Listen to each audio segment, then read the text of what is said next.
Welcome back to Raven Reports, where we delve into the darkest corners of human nature.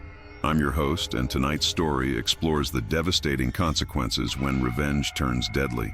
This is the story of Vanessa Mitchell, a woman whose obsession with revenge led her down a path that would forever change multiple lives. Before we begin, remember to like this video and subscribe to Raven Reports for more stories that explore the darker side of humanity. Now, let's begin. Vanessa Mitchell stared at the photograph in her hand, her manicured nails digging into the glossy paper. The smiling face of her ex-husband Robert stared back at her. She had once loved that smile, but now it filled her with an overwhelming rage that consumed her thoughts day and night. 3 years, she whispered to herself. 3 years of my life wasted. The suburban home around her was quiet, too quiet. The silence had become deafening since Robert had left 6 months ago. What had once been their dream home in the affluent neighborhood of Oakwood Heights had become Vanessa's prison, filled with memories she couldn't escape and a mortgage she could barely afford on her own. Vanessa had met Robert Mitchell 8 years ago at a charity gala in downtown Westlake. He was charming, successful, and seemed like everything she had been looking for. Their courtship had been a whirlwind, and within a year, they were married in an extravagant ceremony that was featured in the local society pages. For the first few years, life had been perfect, or so it seemed. Robert's investment firm thrived, and they moved into their dream house. Vanessa quit her job as a pharmaceutical sales representative to focus on being the perfect wife. They hosted dinner parties, vacationed in exotic locations, and presented the image of the ideal couple to their friends and colleagues. But beneath the surface, cracks had begun to form. Robert worked increasingly long hours, and Vanessa found herself alone more often than not. She became suspicious, checking his phone when he wasn't looking, following him to work on occasion, and questioning him about every late night at the office. The relationship deteriorated rapidly after that. Arguments became more frequent, accusations more bitter. Then, 6 months ago, Robert had finally had enough. He packed his bags and left, filing for divorce the following week. What hurt Vanessa the most wasn't losing Robert. It was what came after. During the divorce proceedings, she discovered that Robert had been careful with their finances. The prenuptial agreement she had signed limited what she could claim, and much of their shared wealth was tied up in Robert's business ventures, which were protected. She would get to keep the house, but with a mortgage she could barely afford. Then came the final blow. 3 months after their separation, Robert began dating Sophia Torres, a young attorney at his firm. Within weeks, they were living together in a penthouse downtown, and rumors of engagement swirled through their social circle. Vanessa's hurt transformed into something darker. She couldn't sleep, couldn't eat. Her thoughts became consumed with Robert and his new life, a life that should have been hers. She started driving past his new apartment building, watching from across the street as he and Sophia entered and exited, laughing together, holding hands. It was during one of these surveillance sessions that Vanessa first had the thought, what if Robert were gone? Not just out of her life, but gone completely. The thought should have frightened her, but instead, it brought a strange sense of calm. She began to contemplate how much better her life would be without Robert in the world. The insurance policy she had insisted they take out early in their marriage would solve her financial problems, and the pain, the constant gnawing pain in her chest, might finally subside. But how? Vanessa wasn't the type of person who knew how to find a gun, let alone use one. And she couldn't risk being caught.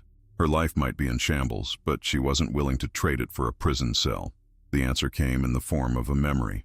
Years ago, at a cocktail party, she had overheard a conversation between two men. One had joked about knowing someone who could make problems disappear permanently. The other had laughed nervously and changed the subject.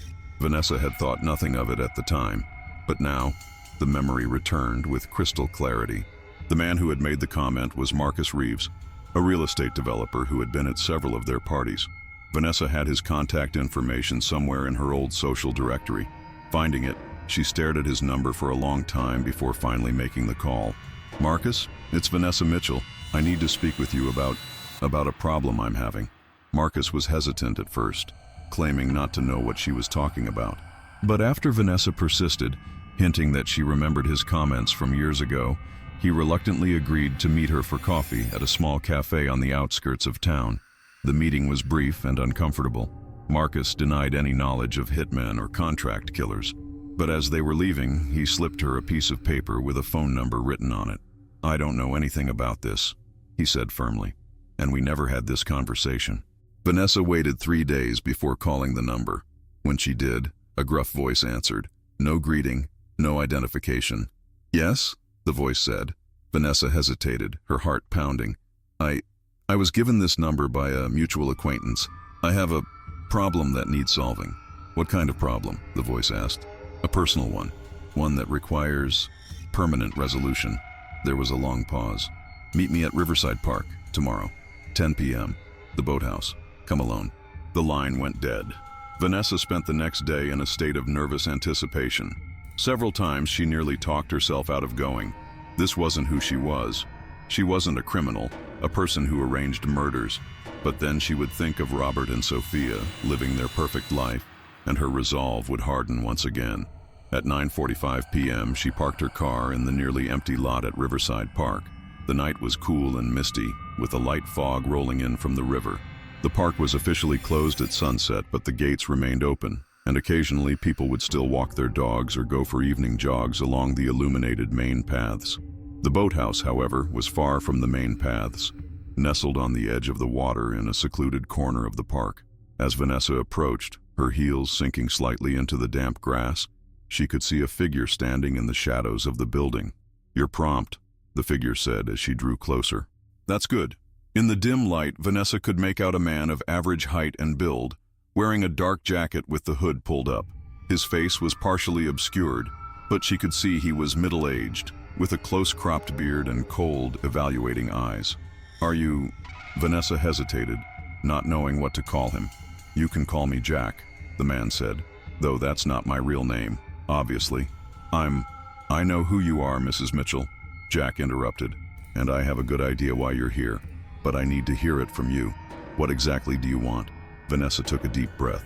This was her moment to turn back, to walk away, and pretend this meeting had never happened.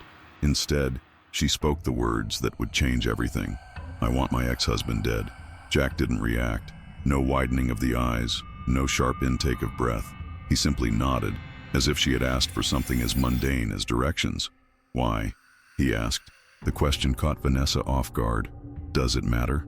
It matters to me, Jack said. I don't take jobs without understanding the motivation. Helps me assess risk. Vanessa hesitated, then the words began pouring out of her. The betrayal, the humiliation, the financial ruin. Jack listened without comment, his expression unreadable. When she finished, he nodded again. Revenge, then. Common enough. Here's how this works. My fee is $50,000. Half up front, half when the job is done. No contact between us after tonight until it's over. I'll need his address, his routine, and any security measures I should be aware of. Once I have the information and the first payment, you'll hear nothing from me until it's done. After that, you'll receive instructions for the final payment. If you try to contact me for any reason before then, the deal is off, and I keep the initial payment. Are we clear? Vanessa felt lightheaded. This was really happening. Yes, she managed to say. But how do I know you'll actually do it? Jack's eyes hardened. I've been doing this for 15 years, Mrs. Mitchell. I'm still free and my clients are still satisfied. That should tell you something. He handed her a burner phone. Use this to send me the information and to coordinate the initial payment, then destroy it. We won't speak again until after. With that, he turned and walked away, disappearing into the mist that was now rolling heavily off the river. Vanessa stood alone, clutching the phone, wondering if she had just made a terrible mistake or taken the first step toward freedom. Over the next few days, Vanessa gathered the information Jack had requested. She knew Robert's new address, the penthouse on the 20th floor of the Westlake Towers. She knew his routine from her surveillance. He left for work at 7:30 a.m., usually returned around 7 p.m. On Tuesdays, he had a standing dinner with clients that kept him out until at least 10 p.m. On weekends, he and Sophia often went to brunch at the Harborview restaurant before spending the afternoon out, returning in the early evening. She transferred the money, nearly emptying her savings account to do so, using the cryptocurrency instructions Jack had sent to the burner phone. Then she sent him all the information she had gathered, including the detail that Robert would be alone on Tuesday evening, as Sophia had a monthly book club meeting that kept her out until at least 11 p.m. After sending the information, Vanessa destroyed the phone as instructed. Now there was nothing to do but wait. The following Tuesday arrived, and Vanessa found herself on edge all day. She had taken a sick day from the retail job she had been forced to take after the divorce, unable to focus on anything but what might happen that evening. Part of her still couldn't believe she had set these events in motion. Another part was terrified of the consequences. But a darker part, a part she barely recognized as herself, was eagerly anticipating the outcome. As evening fell, Vanessa poured herself a large glass of wine and tried to distract herself with television. But her mind kept wandering to what might be happening across town. Was Jack already in position? Had he found a way into the secure building? Was Robert still alive? Meanwhile, across town, a man who called himself Jack, but whose real name was Nathan Collier, was indeed preparing for a job. He sat in a parked car half a block from the Westlake Towers, watching the building through binoculars. He had been observing for several days now, learning the patterns of the security guards, the timing of shift changes, the residents who came and went. Nathan hadn't always been a killer for hire. 15 years ago, he had been a sergeant in the military, with a wife and young daughter waiting for him back home. But 3 tours in combat zones had changed him, made it impossible to return to normal life. His marriage had fallen apart, and he had lost touch with his daughter, now a young woman he wouldn't recognize if he passed her on the street. After leaving the military, Nathan had drifted, taking security jobs that never seemed to last. Then an old military contact had approached him with an offer, a job that required his particular set of skills and paid extremely well. One job had led to another, and eventually Nathan had built a reputation in certain circles as a man who could be trusted to handle problems discreetly and efficiently. He didn't take every job that came his way. He had rules: no children, no innocent bystanders, no political assassinations. His targets were usually criminals themselves, or people like Robert Mitchell, not innocent exactly, but not deserving of death either. Nathan didn't judge. He simply provided a service, like a plumber fixing a leak, or an electrician repairing faulty wiring. That's what he told himself anyway.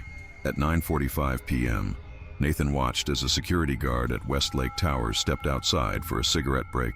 This was the window he had been waiting for. Moving quickly, he approached the building from the side entrance, wearing a delivery uniform he had acquired for the occasion. He carried a small package and walked with the confident air of someone who belonged. The side entrance required a key card, but Nathan had prepared for this. Earlier in the week, he had observed a maintenance worker using his card, and with the help of a digital scanner hidden in his phone, had captured the card's data. Now, he used a cloned card to gain access to the building. Inside, he moved purposefully toward the service elevator, nodding to a resident who passed by. The resident barely glanced at him, too absorbed in a phone conversation to pay attention to another delivery person. In the service elevator, Nathan pressed the button for the 20th floor. According to the information Vanessa had provided, Robert Mitchell lived in Penthouse B. As the elevator ascended, Nathan checked his watch. 9:52 p.m. If Vanessa's information was correct, Robert should be home alone by now, his girlfriend at her book club until at least 11 p.m. What Vanessa didn't know, what she couldn't have known, was that plans had changed. Earlier that day, Sofia Torres had texted Robert to let him know her book club had been canceled. Several members had come down with the flu that was circulating through the city, and they had decided to postpone until the following week. Sofia had suggested they have a quiet evening at home instead, but Robert had already made other plans. A potential new client had requested a late dinner meeting, and Robert, always eager to expand his business, had agreed. So when Sofia arrived home around 7 p.m., Robert was already dressed to go out. "I'm sorry, babe," he had said, kissing her quickly. "Rain check on that quiet evening?" This client could mean a big new account for the firm. Sofia had smiled understandingly. "Of course. Don't worry about me. I've got some case files I should review anyway." But there was something else Robert hadn't mentioned. The reason he was so eager to secure this new client wasn't just professional ambition. The truth was, his firm was in trouble. The economic downturn had hit them hard, and several major clients had pulled their investments. Robert was facing the very real possibility of bankruptcy. The pressure was enormous, and he had been keeping it from everyone, including Sofia. But there was one more complication that evening. Robert's 17-year-old daughter from his first marriage, Emma, had unexpectedly shown up at the penthouse just as Robert was leaving. Emma lived primarily with her mother in a different state, but she was in town visiting colleges and had decided to surprise her father. Robert had been caught off guard. He hadn't seen Emma in months, and while he wanted to spend time with her, The client meeting couldn't be rescheduled. I'm so sorry," he had said, clearly torn. "I have an important work dinner I can't miss. But Sophia is here, and I'll be back by 10:30 at the latest. We can catch up then, okay?" Emma had hidden her disappointment with a practiced smile. "It's fine, Dad. Go to your meeting. I'll hang out with Sophia." So when Nathan reached the 20th floor at 9:53 p.m., the situation inside Penthouse B was not at all what he had been led to expect. Sophia Torres was in the home office, buried in legal briefs, while Emma Mitchell was in the guest room, unpacking her overnight bag. Nathan approached the penthouse door, the package still in hand. This was his standard approach, posing as a delivery person making a late-night express delivery. It usually got him through the door without suspicion. Once inside, he would complete the job quickly and efficiently, then exit via the stairs rather than the elevator, minimizing his time on security cameras. He rang the doorbell of Penthouse B and waited, his posture relaxed, his expression neutral. Inside the apartment, Sophia looked up from her work with a frown. It was nearly 10 p.m. Who would be making deliveries at this hour? Robert must have ordered something and forgotten to mention it. "I'll get it," called Emma, who was closer to the door. Despite not living with her father regularly, she felt comfortable in his home and was eager to be helpful. Emma checked the peephole before opening the door, just as her mother had always taught her. She saw a delivery person holding a small package. Nothing suspicious there. She unlocked the door and opened it. "Delivery for Robert Mitchell," Nathan said, holding out the package and a digital signature pad. Emma smiled. "My dad's not home right now, but I can sign for it." Nathan hesitated, momentarily thrown off his plan. This wasn't Robert Mitchell. This was a teenage girl, clearly the daughter he hadn't factored into his planning. His rule about no children flashed through his mind. "Is something wrong?" Emma asked, noticing his hesitation. "No, nothing's wrong," Nathan replied smoothly, recovering his composure. "I just need an adult signature for this package. Is there an adult home who can sign?" "Yes, my dad's girlfriend is here. Let me get her." Before Nathan could respond, Emma turned and called over her shoulder. "Sophia, there's a package for Dad that needs an adult signature." Nathan's mind raced. This wasn't how it was supposed to go. According to Vanessa's information, Robert should be alone, and his girlfriend should be out until much later, and there had been no mention of a daughter visiting. His careful planning was unraveling. Sophia appeared behind Emma, looking slightly annoyed at the interruption. "Can I help you?" she asked Nathan. "Delivery for Robert Mitchell," Nathan repeated, holding out the package. "Needs an adult signature." Sophia approached the door. That's odd. Robert didn't mention expecting a package. As she reached for the signature pad, Nathan made a split-second decision. The job was compromised. There were 2 witnesses, one of them a minor. This violated his rules. He would abort the mission and deal with Vanessa Mitchell's inevitable displeasure later. But as he handed Sophia the signature pad, movement caught his eye. A security guard was stepping off the elevator, looking directly at him. It was the same guard who should have been on a cigarette break. Something had changed in the security routine as well. The guard frowned, clearly noting something amiss. "Excuse me," he called, walking toward Nathan. "Deliveries are supposed to go through the front desk for verification before being brought up." Nathan's training kicked in. He needed to exit, quickly. "My mistake," he said to Sophia, taking back the signature pad. "I'll take this back down to the front desk for proper processing." He turned to leave, but the security guard was now approaching rapidly, one hand moving toward the radio on his belt. "Sir, I need you to wait right there," the guard said firmly. Nathan's options were narrowing. He could surrender and face questioning, which would inevitably lead to the discovery of his false identity and possibly connect him to other jobs. Or he could attempt to escape, which would mean neutralizing the security guard, an innocent bystander who was just doing his job. Neither option aligned with his rules. In that moment of hesitation, the security guard reached him. "ID, please," the guard demanded, now standing directly in front of Nathan. Nathan made his decision. He would not kill an innocent security guard. He would not risk harming the girl or the woman.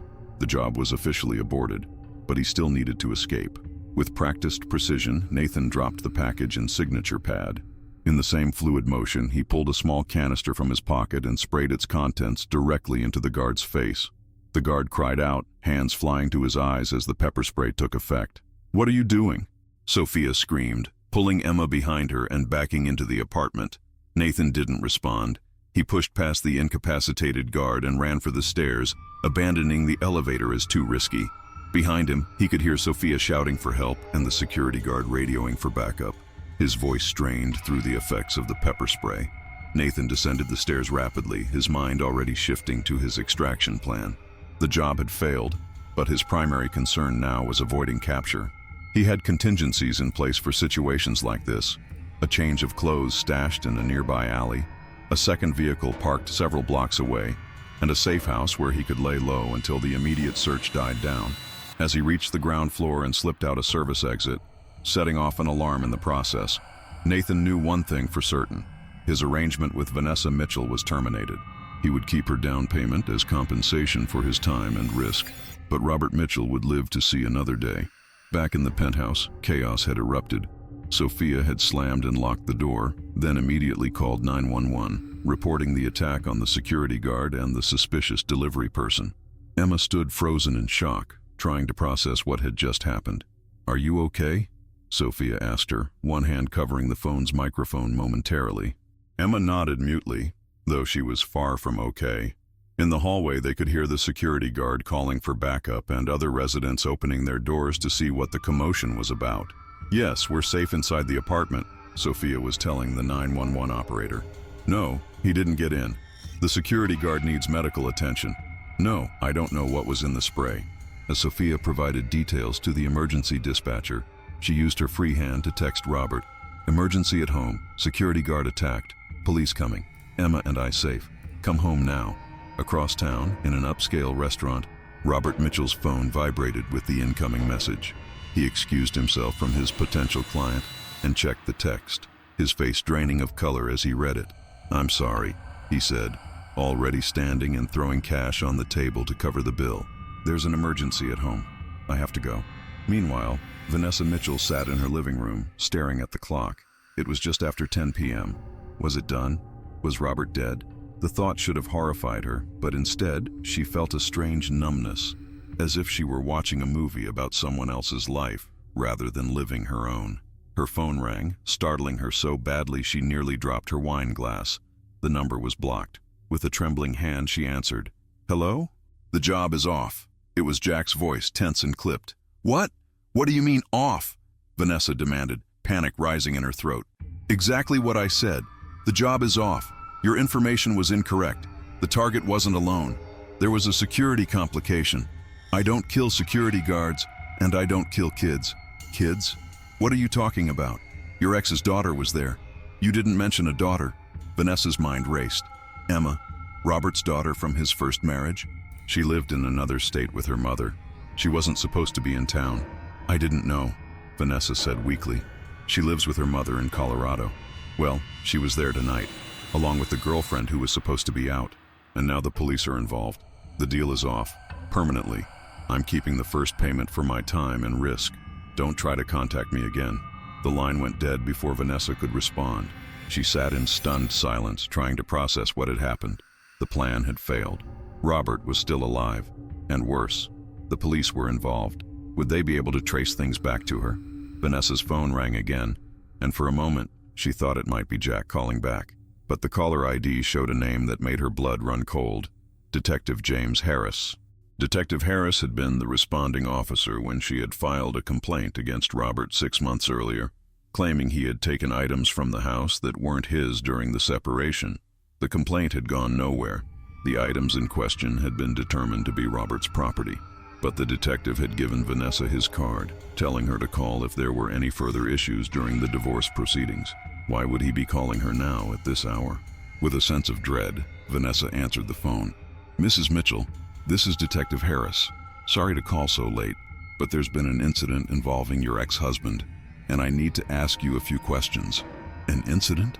Vanessa repeated, trying to sound surprised and concerned rather than terrified. "Is Robert okay?" "He's fine," the detective said, and Vanessa couldn't tell if she felt relief or disappointment. "But there was an attack at his apartment building. A man posing as a delivery person assaulted a security guard. We have reason to believe this might not have been a random incident." "That's terrible," Vanessa said, her mouth dry. "But I don't understand why you're calling me." "Just routine follow-up, Mrs. Mitchell. When something like this happens, we look into anyone who might have a grievance against the potential victim. Given your recent divorce and the complaint you filed, I wanted to check if you've had any contact with Mr. Mitchell recently. No, Vanessa said, too quickly. I mean, not since the divorce was finalized. We don't exactly keep in touch. There was a pause on the other end of the line. I see. And where were you this evening? Around 10 p.m.? Vanessa's heart pounded so loudly she was sure the detective could hear it through the phone. I was home, alone, watching television. Can anyone verify that? No, I live alone now. Another pause. Mrs. Mitchell, would you be willing to come down to the station tomorrow to make a formal statement? A formal statement? Am I a suspect? We're just gathering information at this point, Detective Harris said, his tone carefully neutral. Would 10 a.m. work for you? Vanessa agreed, her mind racing with panic. As soon as she hung up, she rushed to the bathroom and vomited, her body rebelling against the stress and fear. What had she done? How had it come to this? As she leaned against the cool porcelain of the bathroom sink, trying to regain her composure, Vanessa knew she needed a lawyer. But more than that, she needed to cover her tracks. The cryptocurrency transaction, the burner phone she had destroyed, the meeting with Marcus Reeves. All of it could potentially be traced back to her. The next morning, Vanessa arrived at the police station, accompanied by a lawyer she had called first thing, an expensive criminal defense attorney whose retainer had nearly depleted what remained of her savings. The lawyer had advised her to say as little as possible, to answer only direct questions, and to avoid volunteering any information. Detective Harris led them to an interview room where another detective was already waiting. Vanessa noted with growing anxiety that this looked more formal than a routine follow-up. Mrs. Mitchell, thank you for coming in, Harris began after they were all seated. This is Detective Williams. As I mentioned last night, we're investigating an incident at your ex-husband's residence. Vanessa nodded, her lawyer watching carefully. Can you tell us about your relationship with Robert Mitchell following your divorce? As I told you last night, we don't have a relationship. The divorce was finalized, and we've had no contact since then. Detective Williams, who had been silent until now, opened a folder in front of him. We have statements from mutual friends who say you've expressed significant anger toward Mr. Mitchell in recent months. One friend in particular, Caroline Winters, stated that you told her, and I quote, "Robert deserves to suffer for what he's done to me." Vanessa felt a chill run down her spine. Caroline had been a close friend during her marriage, someone she had confided in during the painful divorce. She had indeed said those things, and worse during late-night wine sessions when her pain and anger had been at their peak. People say things when they're hurt, her lawyer interjected smoothly. Venting to friends after a difficult divorce hardly constitutes criminal intent. Detective Harris nodded. Of course. But we're also interested in Mrs. Mitchell's financial situation following the divorce. Our understanding is that you experienced significant financial hardship. Is that correct? My client's financial situation is not relevant to your investigation, the lawyer said firmly. It might be, Detective Williams countered, if that situation provided motivation for wanting harm to come to Mr. Mitchell. The interview continued for over an hour, with the detectives circling around various aspects of Vanessa's life post-divorce, her finances, her social activities, her whereabouts on specific dates. They never directly accused her of hiring someone to harm Robert, but the implication hung in the air throughout the questioning. Finally, as the interview seemed to be winding down, Detective Harris slid a photograph across the table. Do you recognize this man? Vanessa looked down at the image, captured from what appeared to be security camera footage. Her blood ran cold. It was Jack, or whatever his real name was, in the delivery uniform he had been wearing at Robert's building. No, she said, keeping her voice steady. I don't recognize him. Detective Harris watched her face carefully. Are you certain? Take a good look. I've never seen him before, Vanessa insisted, sliding the photo back across the table. Interesting, Detective Williams said, because we have footage of this same individual at Riverside Park last week, and we have a witness who saw a woman matching your description meeting with him near the boathouse. Vanessa felt as if the floor had dropped out from beneath her. A witness? At the park? She had been so careful, or so she thought. Her lawyer placed a warning hand on her arm, sensing her panic. If you have actual evidence linking my client to this individual or to the incident at Mr. Mitchell's residence, I suggest you present it formally, the lawyer said. Otherwise, this interview is beginning to feel like harassment. The detectives exchanged a look. We're just trying to understand the full picture, Harris said. One more question, Mrs. Mitchell. Are you familiar with cryptocurrency? Bitcoin, specifically. The question caught Vanessa off guard. Know what it is, yes. Doesn't everyone these days? Have you made any significant Bitcoin transactions recently? Her lawyer intervened before she could answer. My client is not obligated to discuss her financial transactions without a warrant, unless you're formally charging Mrs. Mitchell with something. I believe we're done here. The detectives didn't protest, which worried Vanessa more than if they had. It suggested they had more evidence they weren't yet revealing. We may have additional questions later, Detective Harris said as they stood to leave. Please don't leave town, Mrs. Mitchell. Outside the police station, Vanessa turned to her lawyer, her voice shaking. They know. Somehow, they know. They suspect, the lawyer corrected. But suspicion isn't proof. Right now, they have circumstantial evidence at best. A meeting in a park isn't a crime. But I need to know what they might find if they dig deeper. I can't defend you properly if I'm caught by surprise. Vanessa hesitated, then made a decision. She told her lawyer everything. The meeting with Marcus Reeves, the encounter with Jack at the park, the cryptocurrency payment, the information she had provided about Robert's routine. The lawyer listened without interruption, his expression growing more grave with each revelation. When she finished, he sighed heavily. This is serious, Vanessa. Conspiracy to commit murder carries a sentence almost as severe as murder itself. The good news is that no one was actually harmed. The bad news is that the intent was clearly there, and it seems the police have connected at least some of the dots. What do we do?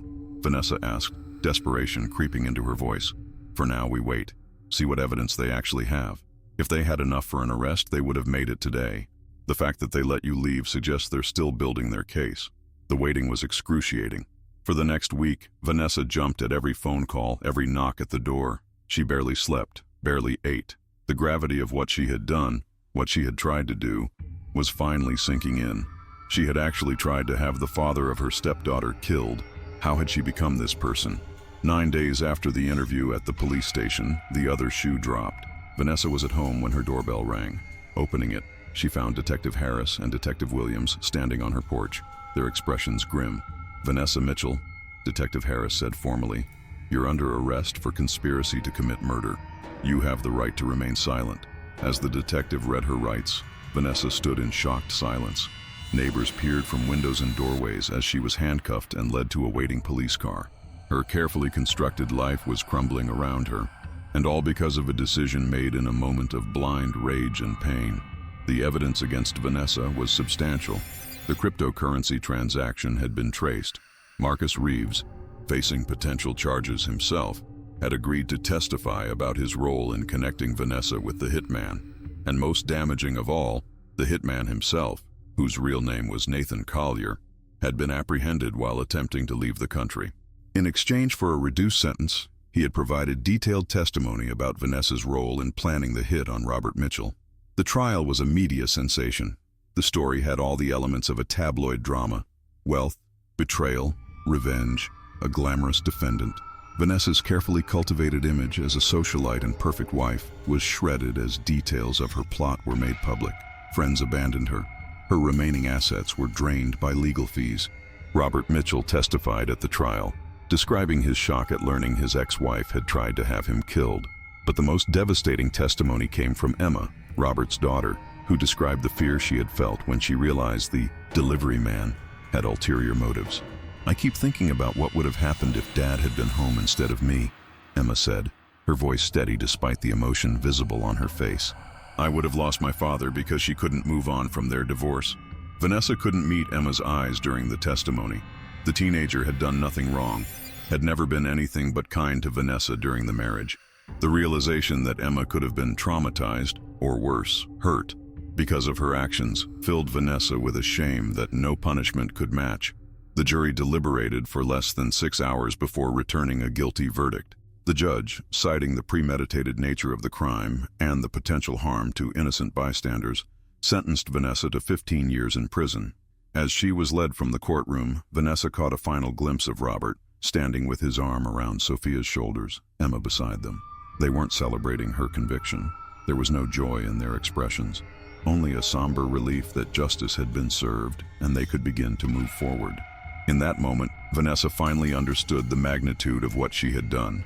Not just the crime itself, but the hatred she had allowed to consume her. She had become so fixated on punishing Robert that she had destroyed her own life in the process. 3 years into her sentence, Vanessa sat in the prison library, where she worked sorting and shelving books. It was a quiet job that gave her time to reflect on the choices that had led her here. She had lost everything: her home, her social standing, her freedom. But strangely, she had also found a kind of peace. The burning rage that had driven her to such extremes had finally subsided, replaced by a determined focus on serving her time with dignity and eventually rebuilding some kind of life. A new inmate entered the library, looking lost.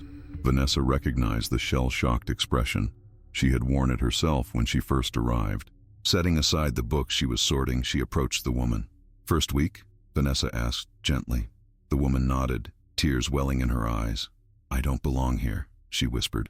"I made one mistake, one terrible mistake." Vanessa's smile was sad but kind. "That's what most of us tell ourselves at first. I did too. But eventually, you realize that accepting responsibility is the first step toward whatever comes next." As she helped the new inmate find a book to distract her from her first difficult days, Vanessa reflected on her own journey. She had written letters of apology to Robert, to Sophia, and especially to Emma, not expecting forgiveness but needing to express her remorse. She had no idea if they had read the letters or simply thrown them away. It didn't matter. The apologies were part of her own healing process, her attempt to make what amends she could. Across town, in the penthouse at Westlake Towers, Emma Mitchell sat on the balcony, enjoying the spring sunshine. Now 20, she was home from college for the weekend. Inside, her father and Sophia, now her stepmother, were preparing dinner. "Emma," Robert called, "there's a letter for you." Emma took the envelope, noting the prison return address. Another letter from Vanessa. She had received several over the years, but had never opened them, unsure if she wanted to revisit that traumatic period of her life. But today, something felt different. Perhaps it was the passage of time, or the psychology course she was taking that emphasized the importance of closure.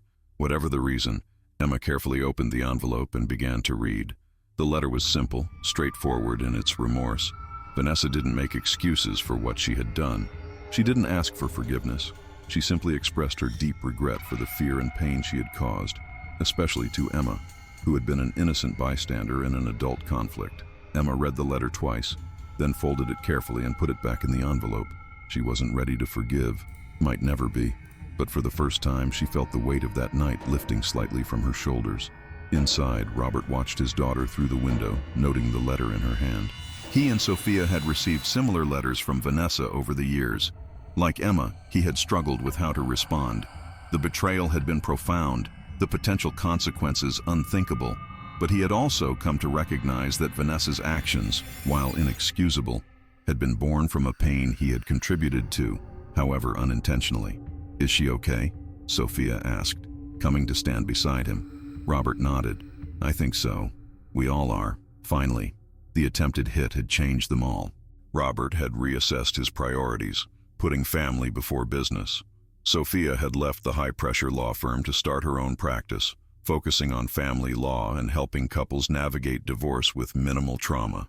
And Emma had developed a resilience and perspective beyond her years, choosing to study psychology with the goal of helping victims of trauma.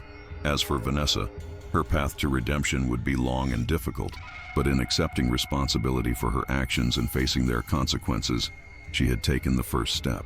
The darkness that had consumed her, driving her to that fateful decision, had begun to recede, allowing space for something else to grow in its place. Not happiness, not yet, but perhaps eventually, peace.